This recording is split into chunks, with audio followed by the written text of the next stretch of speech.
This is the Hidden Killers Podcast with Tony Bruschi and continuing coverage of the case against Rex Heuermann.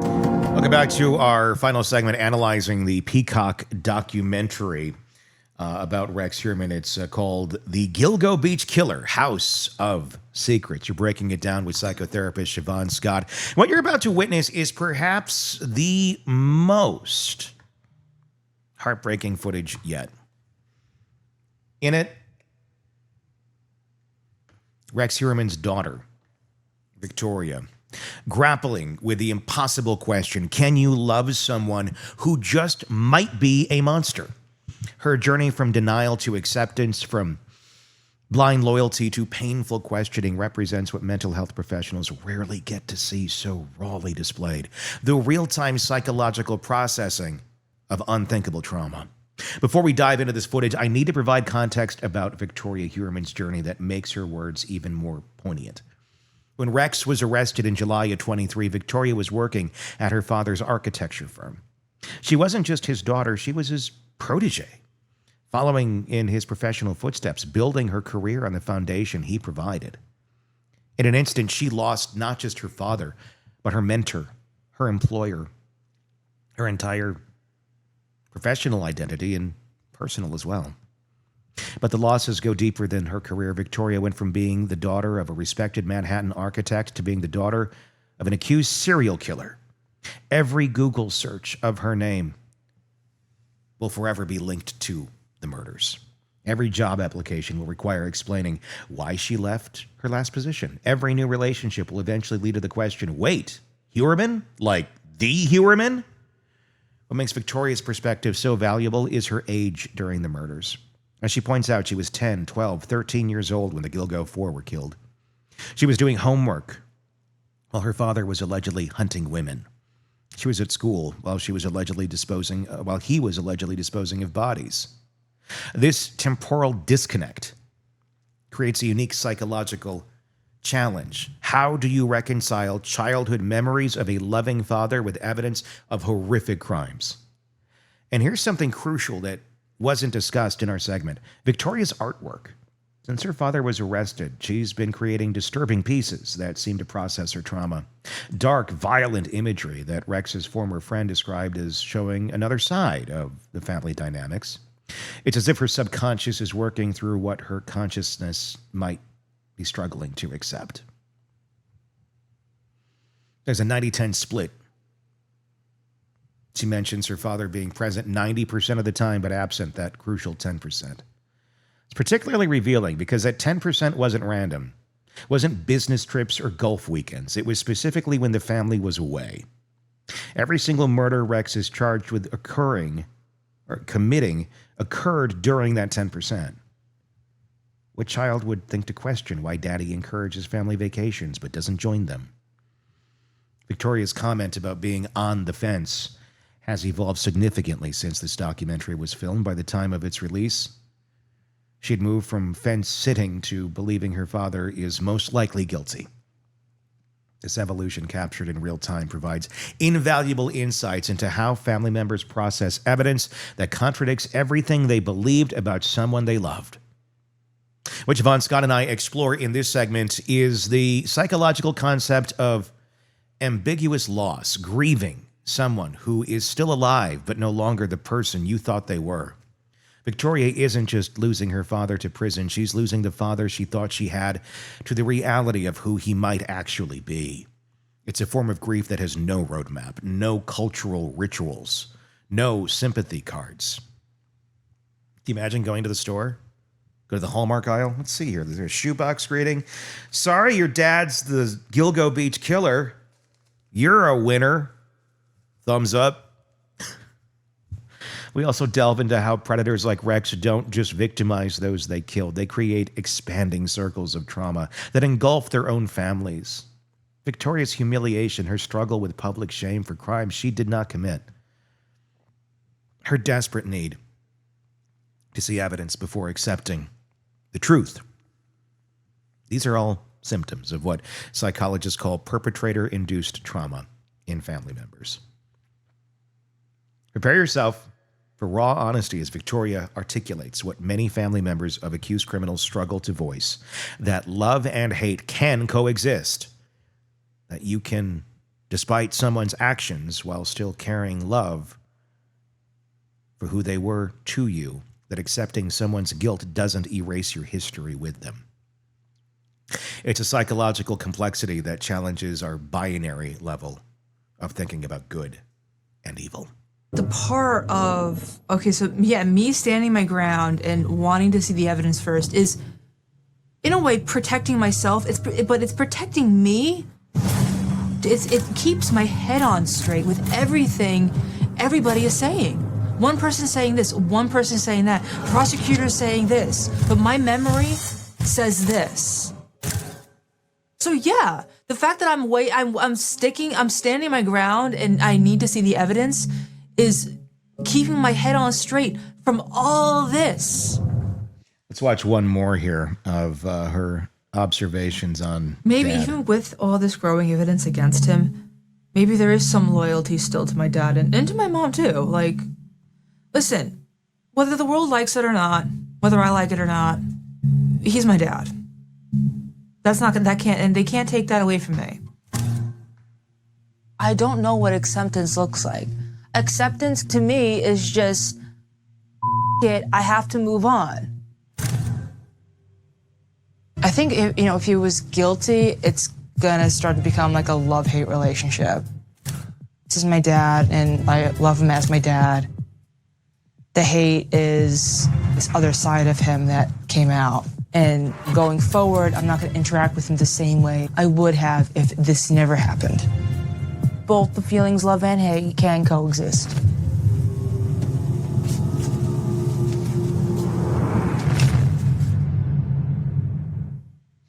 And that, I think, is a real tough one for a lot of people in that situation to wrap their mind around, that both love and hate can coexist. Can you talk on that for a moment?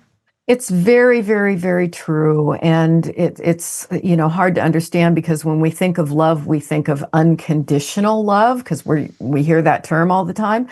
In truth, people who have abusive or highly disturbed, as in serial killer, highly disturbed parents, they often don't lose the memories of the attachment. Sometimes they do. Sometimes it's spoiled when they find out what went on.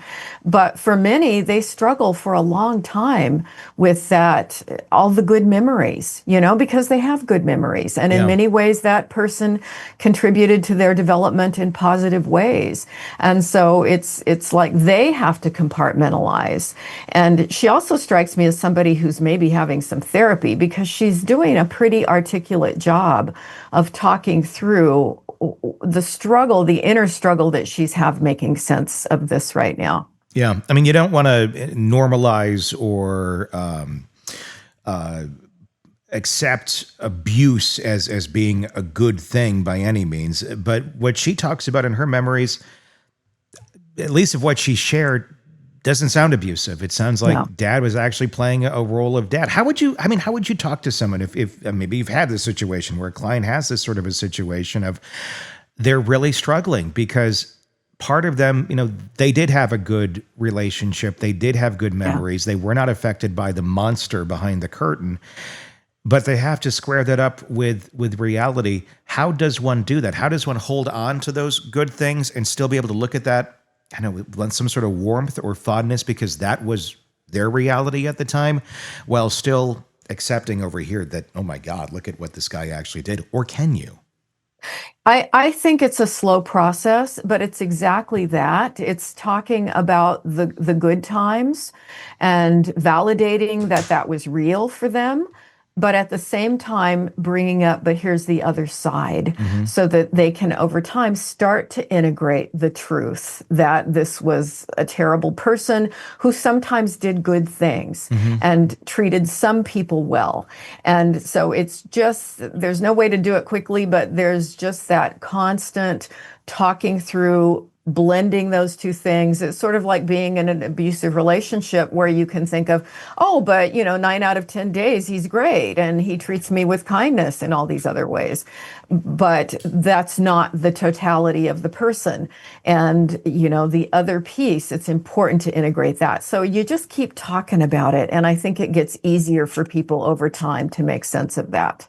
That's true. Let's take one more look at another clip about the daughter trying to square up what's going on in her world with dad. I went from being a normal person contributing to society every day to this laughingstock all over the internet and TV and news. When I was in the middle of the media frenzy, I'll admit, I probably felt humiliated. I know I don't have anything to be shameful about, but that's what it felt like, just the bombarding, people's disappointed faces. I didn't really feel like a person.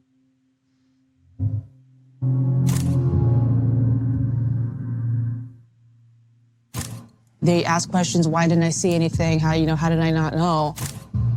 I was 10, 12, and 13 years old when these girls were murdered. I was in school, which takes up a good chunk of the day, and then I was home or doing after-school activities. And that's exactly how I wouldn't know anything. And now that I actually look back on my childhood, I do find it very hard to believe my dad actually really did all this. You mentioned that you're on the fence. Tell me, what do you mean? Are you on the fence? Like I said, I saw him at regular times every day, morning, night, and the vacations that he did join us on. But like I said, at the same time, there was a lot of hours out of the day that I also was not home, including vacations that he did not join us on. And that's exactly what I mean by on the fence. There's he was definitely very much around 90% of the time. But then there's that other 10% of the time he was not. I feel like I can't know whether or not he did or didn't because I was not around for it. I was too young to understand. Yeah, that's a lot of trying to square up. He really did also rob the individuality out of every single one of his family members because now they're just looked at as, what did you know? When did you know it? And if you don't have anything, it's like people are frowning. Yeah, because they didn't have anything to really know because this guy seemed to really keep it very, very under the radar. And the other thing that strikes me is, he was home, 90% of the time or whatever. He was on the internet, right? Yeah. And what we know about serial killers, they spend a lot of time in ugly, dark places on the internet now, typically. Yeah. And he may have been home. And he may have been in his study or his den or his hellhole down there, whatever it is, on his computer. And he was entertaining these sadistic fantasies the whole time. And so I hope during the trial, she said she needs to see the evidence. I hope when she sees it, that this allows that, integration of reality to start to happen for her. Yeah, it's so, I feel really horrible for her. And I feel horrible for this whole family. And after seeing this doc, it feels like it answered a lot of questions for me. Yes. Not that it matters what my opinion is, but when you're covering and you're looking at it, you want to figure this out. What the hell is going on here? And for a long time, the big question was, how did Asa not know what the hell was going on? It makes sense with the kids, but I think I get it now. I think I get it for everybody. Yeah. I don't think they had any clue. Yeah, I agree. I agree completely. And Asa came into the situation with tremendous vulnerabilities. She was submissive. He chose her for those qualities. And it's just another element of tragedy, not only for the victims of the murders, but for his family. It's another element of tragedy here. He chose her for those qualities, and he also destroyed her life because of those qualities for his own sick, whatever the hell he was doing. Yeah.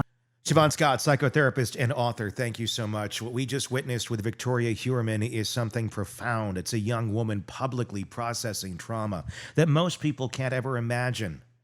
But there's so much more to unpack here that deserves our attention. First, let's address the elephant in the room that Victoria herself raises, the public's insatiable need to believe family members must have known.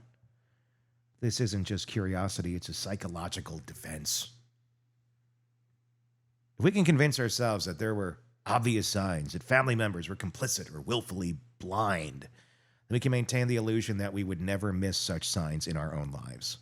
Victoria's age during the murders, 10 to 13, makes the scrutiny particularly cruel. What exactly should a middle schooler have noticed about her father's extracurricular activities? But here's a darker truth hidden in her 90-10 observation. Rex Heuermann allegedly understood something fundamental about human psychology. We don't notice patterns in absences. We notice what's there, not what isn't. By being a present-involved father, most of the time, he created a reality where his absences seemed insignificant. This is advanced psychological manipulation, using presence to mask absence. Shavaun's observation about Rex being home but engaged in dark online activities touches on something we didn't fully explore. Digital forensics revealed Rex had hundreds of searches related to the Gilgo Beach victims, their families, and the investigation. Searches conducted while his family was in the same house. He was physically present, but psychologically hunting, maintaining his violent fantasies, while helping with homework and watching TV with the family. This dual existence is what makes cases like this so insidious. The concept of integration that Shavaun discusses, blending the good memories with the horrible reality, is a psychological process that can take years or decades or a lifetime to try and process. Victoria is at the beginning of this journey, and her articulation of needing to see evidence isn't denial, it's self-protection. She's essentially saying, I need proof strong enough to override 20 plus years of lived experience. That's not unreasonable, it's human. What's particularly striking is Victoria's awareness of her own limitations. She acknowledges she can't know what happened during that 10% of the time. This isn't the all or nothing thinking we saw with Asa. This is someone trying to think rationally about an irrational situation, to apply logic to something that defies comprehension. To public humiliation, Victoria describes becoming a laughingstock online. Reflects our society's cruel tendency to victimize the families of perpetrators. She lost her job, her professional identity, her privacy, her sense of safety in the world, yet strangers demand she answers for crimes committed when she was a child. This secondary victimization often drives family members deeper into denial. If the world is going to punish you anyway, why accept a painful truth? Shavaun's point about Rex choosing Asa for her vulnerabilities extends to the entire family system he created. He didn't just select a submissive wife. He created an environment where questioning was discouraged, where secrets were normalized, and where absences went unexamined. The children were raised in this system, making them psychological victims long before his arrest. If you're out there listening, you might be grappling with your own family secrets, or struggling to reconcile love for someone who has done terrible things. Victoria's journey offers both validation and hope. It's okay to be on the fence. It's okay to need evidence. It's okay to love someone while hating what they've done. These aren't signs of weaknesses or complicity. They're signs of humanity. The tragedy is that Rex Heuermann's alleged crimes created multiple victim categories. There are the 7 women whose lives were brutally ended. There are their families living with permanent loss. And then there's his own family, Asa, Victoria, and Christopher, who must somehow rebuild their lives from the wreckage of this deception. They didn't choose this. They didn't contribute to it. Yet they're serving a life sentence of shame, scrutiny, and shattered trust. As this case moves toward trial, Victoria will likely see the evidence she needs to move from on the fence to acceptance. That journey will be agonizing. But as Shavaun noted, she seems to be getting therapy, developing the tools to process her trauma. Her articulation of complex emotions, her ability to hold contradictions, her recognition of these limitations, her own limitations. These are signs of psychological health in the face of overwhelming trauma. The final truth from our analysis today: Evil doesn't announce itself. It doesn't come with a warning label or obvious red flags all the time. Sometimes it looks like a father who's present 90% of the time, who inspires his daughter's career, who throws plates but never hits. The real horror of Rex Heuermann's case isn't just the murders he's accused of. It's how normally he lived the rest of his life. If you've found some value in this psychological deep dive, please subscribe for more analysis of true crime through a mental health lens and many others. Hit subscribe wherever you're downloading podcasts. If you're on YouTube, hit subscribe there. And please, in the comment section of YouTube, let me know what your thoughts are on this case. Victoria, of Asa, of how they're all doing. I'd love to hear your comments. So please do that. I'm Tony Bruschi. Thank you for watching. Thank you for listening. We'll talk again real soon. Craving non-stop true crime updates? Press subscribe now and get the latest cases, analysis, and expert commentary delivered straight to your feed. Only from the Hidden Killers podcast and True Crime Today.